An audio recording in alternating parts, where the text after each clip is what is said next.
एक गांव में एक साहूकार अपने परिवार के साथ रहता था। परिवार में उसकी पत्नी, एक बेटी और एक बेटा था। शानदार बंगला, नौकर चाकर, गाड़ियां और सब शानो शौकत का सामान था उसके पास। गरीब लोगों को बहुत ज्यादा ब्याज पर कर्जा देना उसका धंधा था। अक्सर लोग तंगी के दिनों में या किसी त्योहार या शादी के मौके पर उस साहूकार से कर्जा ले लेते थे। जब फसल अच्छी होती तो थोड़ा थोड़ा करके उतारने लगते, लेकिन जिस वर्ष सूखा पड़ता तो कर्ज तो छोड़ो, गांव वाले सूद तक नहीं दे पाते थे। इसी का फायदा उठा वो साहूकार उनकी जमीनों पर कब्जा कर लेता, कब्जा कर उन्हें बेच देता और खूब पैसे कमाता। इस धंधे में उसका बेटा भी उसकी मदद करता। दोनों बाप बेटा हर समय किसी ना किसी गरीब की जमीन हड़पने की योजना ही बनाते रहते। एक दिन शहर से एक व्यापारी आया और साहूकार से गांव में जमीन खरीदने की इच्छा बताई। साहूकार की खुशी का ठिकाना ना रहा। घर बैठे बिठाए जमीनों का ग्राहक मिल गया। साहूकार ने उस व्यापारी को बहुत सारी जमीनें दिखाई जो उसने कर्जे के बदले गांव वालों से हथिया ली थी, लेकिन उस व्यापारी को कोई भी जमीन पसंद न आई। गांव में घूमते हुए व्यापारी को एक जमीन का टुकड़ा पसंद आया। उसने साहूकार से उस जमीन के बारे में पूछा तो साहूकार सोच में डूब गया। असल में वो जमीन तो एक बिन माँ बाप की लड़की की थी जो वहां पर रहती थी। उस लड़की के माँ बाप ने साहूकार से 20,000 रुपए कर्ज लिया था, मगर उसे चुकाने से पहले ही उनकी मृत्यु हो गई। बेसहारा लड़की की हालत देख गांव की पंचायत ने साहूकार से उस जमीन पर कब्जा न करने को कहा। साहूकार भला पंचायत की बात कैसे टाल सकता था। साहूकार मगर दिल में हमेशा ही उस जमीन पर कब्जा करने की बात सोचता रहता था।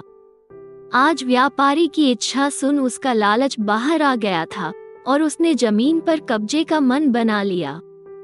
कर्जे के सारे कागज ले वो उस लड़की के घर पहुंचा और कर्जा वापस करने की बात कही।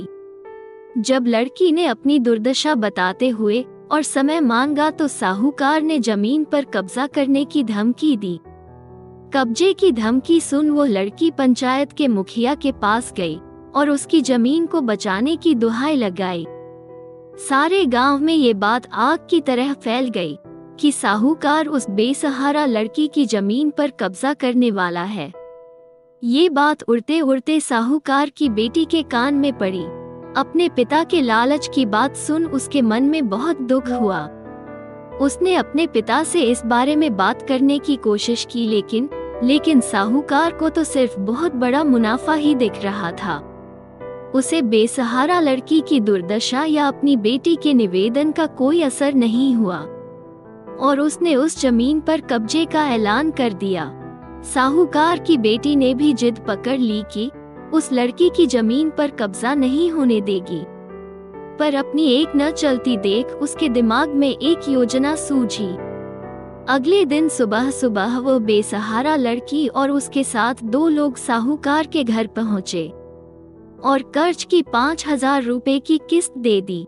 साथ में ये भी कहा कि 3-4 महीनों में कर्ज के बाकी रुपए भी उन्हें मिल जाएंगे। रुपए देने के बाद रसीद लेकर सब चले गए। क्योंकि अब किस्त मिल गई थी, इसलिए पंचायत ने भी साहूकार को जमीन पर कब्जा नहीं करने दिया। साहूकार बहुत परेशान था कि आखिर उस लड़की के पास इतना सारा रुपया कहाँ से आया। कल तक तो वो दाने दाने को तरसती थी और आज 5,000 रुपया दे गई। कुछ भी ना समझ आने पर उसने गांव वालों से भी पूछताछ की, लेकिन कोई भी रुपयों के बारे में नहीं जानता था। कुछ दिनों बाद वो लड़की फिर 2 गांव वालों के साथ आई और कर्ज की बाकी रकम चुकाकर रसीद और कर्ज के सारे कागज ले लिए। साहूकार परेशान हो गया कि आखिर इस लड़की के पास इतना धन आया कहां से। इस तरह कुछ दिन और बीत गए।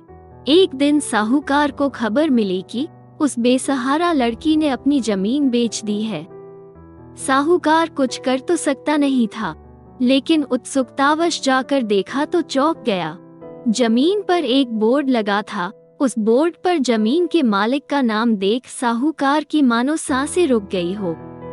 मालिक के नाम के आगे लिखा था उसकी अपनी बेटी और उस लड़की का नाम। वो दौड़ा हुआ घर गया और बेटी से पूछा कि यह क्या तमाशा है। तब उसकी बेटी ने उसे बताया कि उस गरीब लड़की की मदद के लिए उसने अपने सारे गहने बेच डाले ताकि उसकी जमीन आपके कब्जे से बचा सके। लेकिन जमीन आपसे छुड़ाते ही उस बेसहारा लड़की ने उदारता दिखाते हुए आधी जमीन मेरे नाम कर दी। बेटी ने उसे समझाया कि आप तो उस लड़की का आखिरी सहारा भी छीन रहे थे, मगर उस लड़की का बड़प्पन तो देखो, उसने जमीन छुड़ाते ही मेरे गहनों के बदले अपनी आधी जमीन मुझे दे दी। ये सब सुन साहूकार को शर्मिंदगी महसूस हुई और उसने भविष्य में कभी किसी की जमीन न हड़पने का वचन दिया। अगर आपको हमारी कहानी अच्छी लगी तो चैनल को सब्सक्राइब करके और वीडियो को लाइक करके आपका स्नेह प्यार जरूर बताएं। मिलते हैं अगली वीडियो में, तब तक के लिए राधे राधे।